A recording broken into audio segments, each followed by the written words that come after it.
Hello दोस्तों, नमस्कार। सभी का स्वागत है इस क्लास में। आज हम एक छोटा सा टॉपिक आपके लिए लाए हैं। छोटा नहीं है, बहुत बड़ा है। ठीक है, आपको हम आज बताएंगे बेसिक बातें जो आप इसको जानते हैं। ये क्या है? क्या है ये व्रत है। ये क्या है? ये व्रत है। व्रत व्रत यानी कि इसको कहते क्या है हम इंग्लिश में? सर्कल। इंग्लिश में इसको क्या बोलते हैं? सर्कल बोलते हैं भाई साहब, सर्कल। ये बेसिक बातें हैं, ये सभी को पता होना चाहिए। ठीक है, कोई भी पूछ सकता है। और इसके बीच में अगर हम ये बिंदु लगा दें तो ये क्या है? ये है क्या? ये है केंद्र।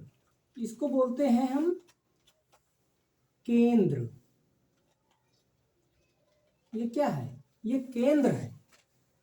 ठीक है, ये वृत्त है, इसको बोलते हैं वृत्त, सर्कल। ये केंद्र। केंद्र को इंग्लिश में क्या बोलते हैं? सेंटर। सेंटर है भाई साहब। ठीक है, ये क्या है? सेंटर। अब देखिए, इसके आगे अगर बढ़े तो ये लाइन, इस लाइन को क्या कहेंगे? यहां पर बताइए। इस लाइन को त्रिज्या बोलते हैं। त्रिज्या, इसको बोलते हैं हम त्रिज्या।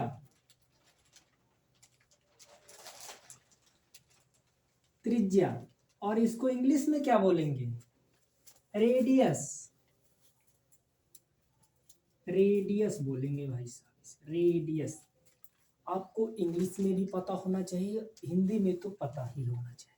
ठीक है, अब इसको प्रदर्शित किससे करते हैं? इसका जो चिन्ह होता है उसको हम आर से, आर या फिर कैपिटल आर या फिर स्मॉल आर, इन दोनों से इसको प्रदर्शित करें।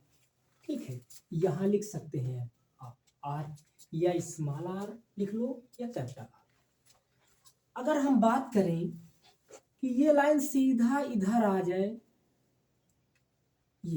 ये आपका ये केंद्र है। देखिए, ये आपका क्या है? केंद्र।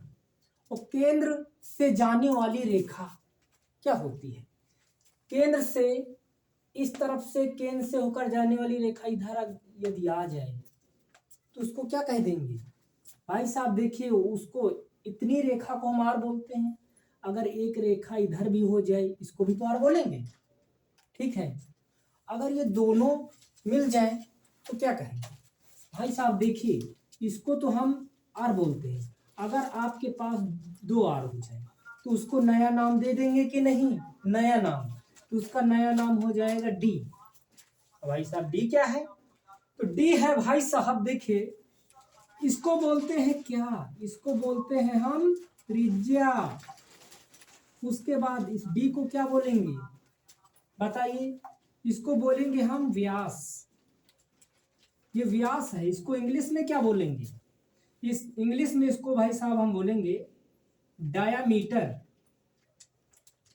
डायामीटर। ठीक है भाई साहब, डायामीटर। समझे कुछ? इस पूरी लाइन को हम बोलेंगे डायामीटर, व्यास। ठीक है, पूरी लाइन को अगर देखें भाई साहब, इसको हम बोलेंगे डी। डी मतलब डायामीटर, हिंदी में व्यास। इसको ध्यान से रखना। उसके बाद देखो, अगर हम बात करें कि ये बिंदु है, मान लो ये बिंदु है। ठीक, और इस बिंदु से इस बिंदु तक जाना है, लेकिन इस केंद्र से होकर जाना है, तो क्या हो जाएगा? वही बात, व्यास। यदि कह दे आपको इधर से जाना है और केंद्र से मिलकर नहीं जाना है, केंद्र से मिलकर नहीं जाना है और बगल से निकल जाना है, कहते ना भाई साहब बगल से निकल गए थे, तो ऐसे ही केंद्र से नहीं गए कि बगल से निकल गए। इसका मतलब इस रेखा को हम क्या कहेंगे? इस रेखा को क्या कहेंगे हम? इस रेखा को हम जीवा कहेंगे। जीवा को इंग्लिश में क्या बोलते हैं भाई साहब? इसको बोलते हैं कॉर्ड। इसको क्या बोलते हैं? कॉर्ड। ठीक है। उसके बाद देखो, ये कोई भी लाइन हो भाई साहब, कोई भी लाइन, ये सब क्या हो जाएंगे? जीवा।